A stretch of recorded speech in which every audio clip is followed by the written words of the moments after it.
Assalomu alaykum, rahmatullohi barakatuh. Hammalar yaxshimisizlar, tuzukmisizlar?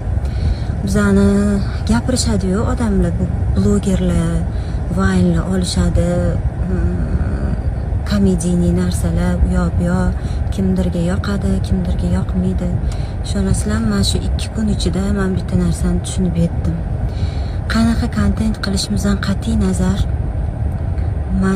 shaxsan menda shunaqa katta auditoriya bor ekanki, shunaqa duogo'y opa-singillarim, podpischiklarim bor ekan, men hayron qoldim. Ishonasizlarmi? Instagramga kirishga bugun umuman vaqtim bo'lmadi, boya kirdim.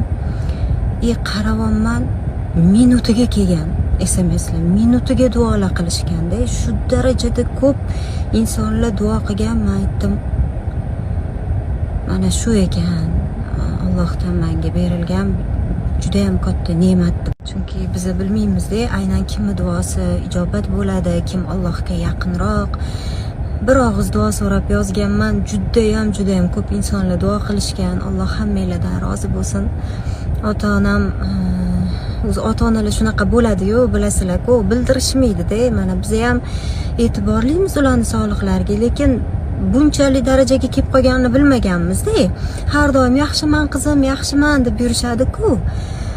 Endi bundan buyog'iga yanada e'tiborli bo'lamiz. Yaxshiman deyishsa ham qurbinglar yetsa, ota-onanglarni borib tekshirtiringlar, sog'liqlariga e'tiborli bo'linglar. Уже bunaqa atmosferaga men tushmaganimga juda boshqacha holatga tushib qoldim, to'g'risi. Alhamdulillah, hammasi orqada qoldi. 2 kundan keyin Sirdaryoga olib ketamiz. Hammanglarga kattakon rahmat. Bizda hammasi yaxshi. Xavotir olganlarga rahmat, sog' bo'ling.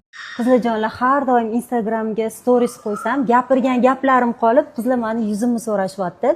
Endigi storiesim Moskvadagi qizlar uchun. Agar sizlarga yaxshi kosmetolog, mana shunaqa yaxshi rezultat qilib beradigan kosmetolog kerak bo'lsa, satin va kumushni sizlarga maslahat beraman. Juda ham zo'r qiladilar. Hozir bilasizlar, Instagramda neudachniy qilingan protseduralarni dastidan qizlarning yuzlari ishib, juda ham xunuk holatlarga kelib qolyapti.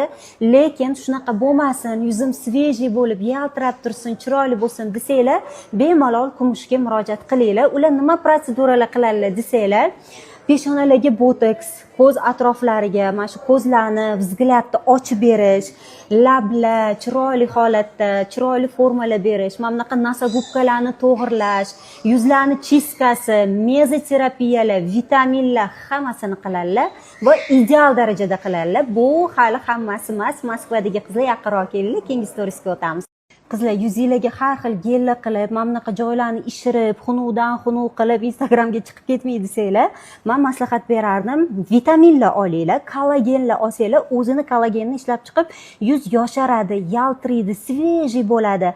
Har qanaqa havoda, yozmi, kuzmi, bahormi, mazza qilib yurasizlar. Bu uchun konsultatsiya qilishingiz kerak bo'ladi. Kumushga borsanglar, yuzinglarni qarab, o'zlari sizlarga konsultatsiya qilib beradilar. Qizlar, narxidan qo'rqmanglar. Boshqalarga nisbatan ancha arzon qiladilar va zo'r qiladilar. Undan tashqari, misol uchun biorevitalizatsiya bor, keyin lazerli epilyatsiya ham bor etganchi qizlarjonlar. Ishonchli apparat qidirayotgan bo'lsanglar ham bularga boraveringlar va yaxshi daromad qilish xohlasanglar, bularda obucheniya ham bor. Ya'ni o'zlarini hunarlarini, ishlarini o'rgatadilar, shogird oladilar. Buni o'zlari bilan gaplashib olasizlar. Yaxshi, zo'r, professional darajada o'rganaman kosmetologiyani desanglar, kumushga murojaat qilinglar.